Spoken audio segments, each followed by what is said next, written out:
সঙ্গে ওর দাদির সঙ্গে থাকতো।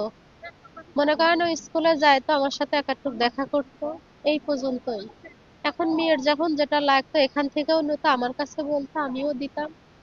এই পর্যন্ত আমার মনে করেন যে ওই 21শে ফেব্রুয়ারির যা ফুল দিয়ে আসি স্কুলে যা, ওই আমার সাথে কথা শেষ। পরশুদিন কথা বলেছি, কাল আর কোনো কথাবার্তা আমার সঙ্গে হয়নি। আমার কাছে ভালো লাগলে না, আমি ভোরে আজানের সময় উঠে বলতেছি আমার মেয়ের কাছে ফোন দেওয়ার কথা, আমার স্বামীকে। তোর কাছে এত সকালে ফোন দেওয়া লাগবে? তা আমি বলছি, দে, আমার ভালো লাগতেছে না দিয়ে। আমার বড় মেয়ের কাছে ফোন দিয়েছেন, বড় মেয়ে বলতেছে আম্মু দাদির শরীর ভালো না, আমি সেখানে যাচ্ছি। এই যাওয়ার পরে এই শুনতেছি এরকম। আমি এ পর্যন্ত দেখি না, ওইখানে এইভাবে ঢেকে রাখেছে, আমার এখনো দেখায় না, আমি কিছু বলতে পারতেছি না। আমি অবশ্যই আমার বেটি যা যা করছে আমি বিচার চাই, অবশ্যই চাই। চাবো না কেন? আমি চাই যে ওদের আমার সন্তানের যেভাবে মারাছে তার থেকে নিষ্কৃত করে যেন ওদেরকে মারে। আমি I am Ox. সুস্থতায় আমি দেখতে আইছিলাম, অসুস্থর খবর পাই যে বিটি মরি গেছে, ওই বিটি আমাকে ফোন দিয়েছে। আমি এই সাথে সাথে আসি সারি।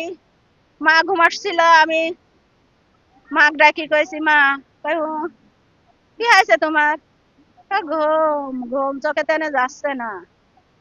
তাই কইছে কি, জমা ওটো, আমি গোসল করা দিই। মাক লিয়ে গেছি কলের পার, মাথায় আমি ডুব পারি গোসল করব। আমি পুকুরে লিয়ে গেছি, নিয়ে যাই আমি পুকুর পাড়ে বসে রয়েছি। আমার এই নন্দের সাথে করি কথা কইছি, আমার মা একাই ডুব দিয়ে গোসল করে আসে।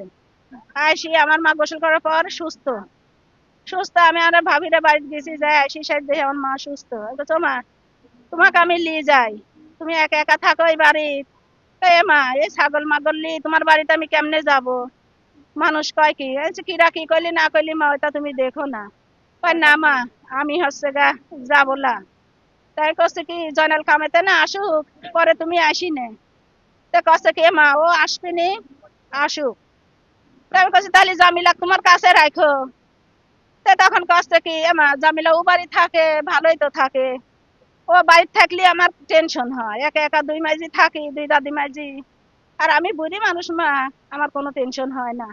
আচ্ছা তুমি যে কাল একা মরি থাকো, তাহলে তোমার দেখার কেউ নাই। ঠিক আছে মা, আমার কিছু হবি না নে। তো আমাদের পাশের বাসায় আমাদের এর পিতার নাম হচ্ছে, মেয়ের নাম হচ্ছে জামেলা খাতুন, হ্যাঁ। আর মেয়ের দাদির নাম হচ্ছে সফিয়া কামাল। আর মেয়ের যে বাবা, ওর নাম হচ্ছে জয়নাল হোসেন। তো এখন আমরা সকালবেলা হঠাৎ করে উঠে শুনি যে জয়নালের মা মারা গেছে বা কেটে কুপায়ে রেখে গেছে। তো ঘুম থেকে এসে আমরা এখানে আসলাম। আসার পরে দেখি যে এখানে পড়ে আছে, জয়নাল ভাইয়ের মা এখানে পড়ে আছে। পরে এখানে এসে দেখি আমাদের ইডালি কাকার ছেলে, ইডালি কাকার ছেলের নাম শিমুল হোসেন।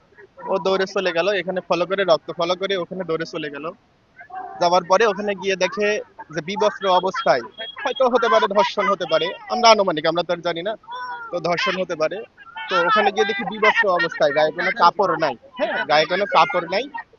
কাপড় ছাড়া দেখি ওখানে ওই অবস্থায় ফেলায় রেখে, মৃত রেখে, কুপায়ে রেখে চলে গেছে।